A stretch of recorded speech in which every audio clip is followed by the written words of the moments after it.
Assalamualaikum warahmatullahi wabarakatuh. Salam sejahtera, salam kicomania, salam satu hobi untuk kita semuanya.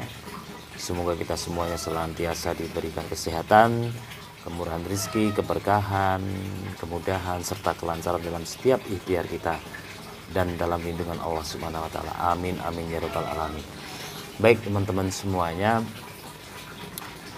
masih di seputar Murai Batu tentunya, berbagi tentang cerita dan pengalaman atas yang saya alami, atas yang saya lakukan, dan semoga nanti menjadi sumber inspirasi untuk teman-teman semuanya. Kita saling berbagi, siapa tahu nanti bermanfaat.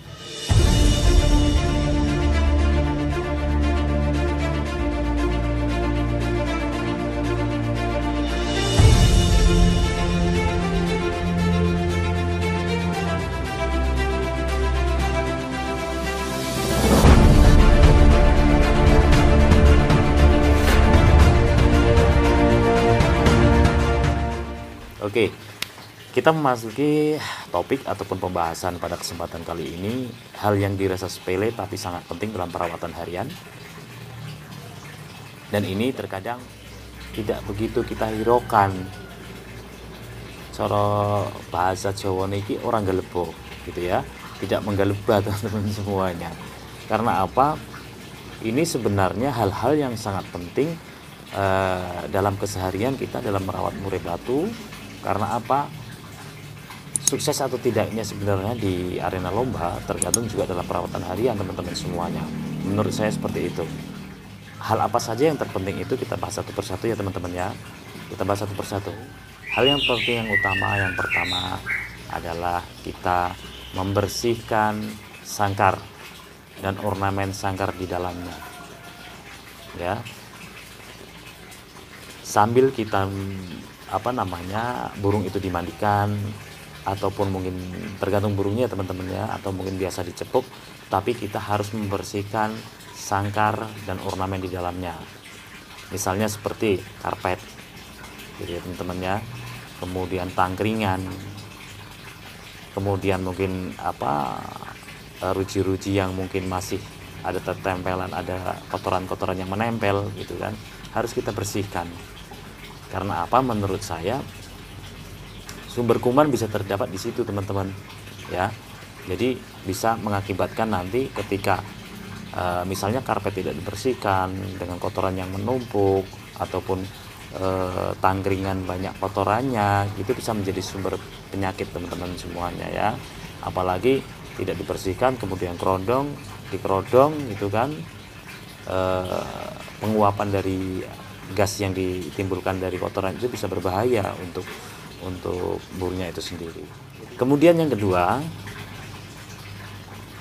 dalam pemberian makanan ya, dalam pemberian makanan terkadang kita ini hal yang sepele teman-teman, tetapi karena mungkin tidak tahunya kita ya, itu juga efeknya nanti yang ditimbulkan juga akan bisa berbahaya juga. Pemberian makanan ini kita ambil cepuk misalnya ya, kita ambil cepuk. Dalam pemberian makanan ini khususnya pur gitu ya, pur yang diberikan ke burungnya itu kalau bisa jangan terlalu banyak ya. Kalau bisa jangan terlalu banyak, dalam arti jangan kepenuhan. Karena apa? Pur ini ketika nanti kebanyakan dan di situ tidak langsung habis, fur ini lama-lama akan bisa menjamur teman-teman, keluar jamurnya kalau tidak habis. Misalnya dalam waktu 3 hari tidak habis, itu udah baunya udah tidak enak dan bisa berjamur. Itu berbahaya. Itu tempat makan ya, pemberian makan di tempat makan furnya. Furnya itu nanti bisa berefek atau berakibat tidak bagus ketika ini sudah berjamur, karena kelamaan tidak habis ya teman-teman ya, bisa berjamur. Itu biasanya di tempat minumnya itu banyak makanan atau fur yang tercecer di tempat minum itu, dan itu bisa mengakibatkan bau yang kurang enak di tempat minumnya itu ya. Coba aja kalau nggak percaya, misalnya 1 hari nggak dibersihin, paginya ataupun selang 2 hari itu di tempat minum itu baunya sudah tidak enak. Nah itu bisa menyebabkan juga menimbulkan kuman teman-teman semuanya. Kemudian poin yang ketiga dalam perawatan harian, ketika teman-teman semuanya membeli fur apa saja ya, tanpa kita hiraukan ya, biasanya ketika kita membuka bungkusan fur tersebut, kita kasihkan ke tempat makan burungnya tersebut, lalu kita taruh biasanya kan, kita taruh tanpa kita ini kan, ini sangat menurut saya juga akan berefek ataupun berakibat kurang bagus, karena nanti fur tersebut bisa terjadi penjamuran itu tadi, itu karena suhu mungkin ya, ataupun hal yang lain, sehingga mengakibatkan fur itu bisa berjamur di dalam kantong plastik ketika yang sudah disobek. Ini poin ketiga ini, kalau bisa ketika kita fur ini disimpan di tempat yang rapat gitu kan, ditaruh di dalam toples, fur apa saja kalau bisa ditutup rapat teman-teman ya, untuk menghindari nanti adanya jamur di dalam fur tersebut.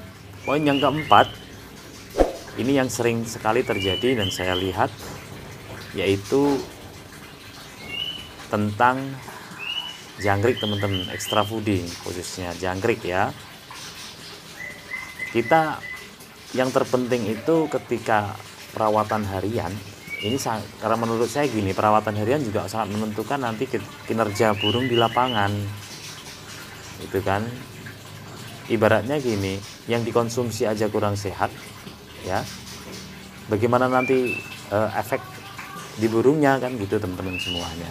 Nah, makanya yang sering sekali terjadi ketika kita membeli jangkrik, makanan dari jangkrik itu rata-rata biasanya kalau nggak pakai kelaras, pakai daun pisang yang kering, atau biasanya pakai itu tempat telur gitu kan. Nah itu, nah rata-rata dari sananya itu makannya itu, kalau nggak daun pisang kering, tempat telur itu. Nah itu bagaimana ketika dikonsumsi jangkrik nanti dikonsumsi sama burung kita kan gitu. Nah ini poin yang 4 ini sangat terpenting, kita berikan makanan jangkrik tersebut sesuatu yang menyehatkan teman-teman. Contoh misalnya kita kasih pakan jangkrik tersebut, kita kasih daun pepaya misalnya, ataupun misalnya irisan kunir ataupun jahe gitu ya. Tetapi kalau itu fungsinya nanti ketika memang untuk harian, paling tidak jangkrik ini dikasih minimal daun pepaya lah, biar nanti dikonsumsi sama jangkrik, biar jangkrik juga nanti dikonsumsi di murai batu kita bisa sehat. Karena nanti takutnya ketika memang kurang sehat ataupun kurang ini, pencernaannya yang akan kena teman-teman semuanya, bisa jadi diare dan sebagainya, berak kapur dan sebagainya kan gitu. Itu teman-teman, itu hal yang sangat terpenting. Karena apa, ibaratnya kita lomba itu menang itu bonus lah atas apa yang dihasilkan dari perawatan harian, jadi teman-teman ya, bonus dari perawatan harian kita. Ketika kita memberikan extra fooding yang sehat dan bagus yang dikonsumsi ke burung, insya Allah nanti ketika burungnya sehat dan kemudian kita katakan di lapangan, kalaupun nanti kita bisa juara, itu adalah bonus dari proses perawatan harian. Kemudian poin yang kelima, pemberian vitamin. Kalau menurut saya ini perlu teman-teman, tetapi dengan satu takaran ataupun dosis yang pas ataupun tepat. Artinya gini, ketika kita memberikan vitamin secara terus-menerus, takutnya nanti efek di kemudian hari ini sangat berbahaya kan gitu. Nah, dalam pemberian vitamin ini menurut saya ketika burung memang membutuhkan, tetapi ketika kita konsumsi sifatnya vitamin ini sudah melebihi dosis ataupun diberikan secara berlebihan, nanti takutnya banyak yang terjadi ya teman-temannya, murai yang tiba-tiba mati. Itu karena mungkin diakibatkan karena kalau seperti manusia mungkin ginjalnya yang tidak kuat atau pecah pembuluh darahnya atau apalah, karena saya bukan dokter hewan ya, mungkin seperti itu.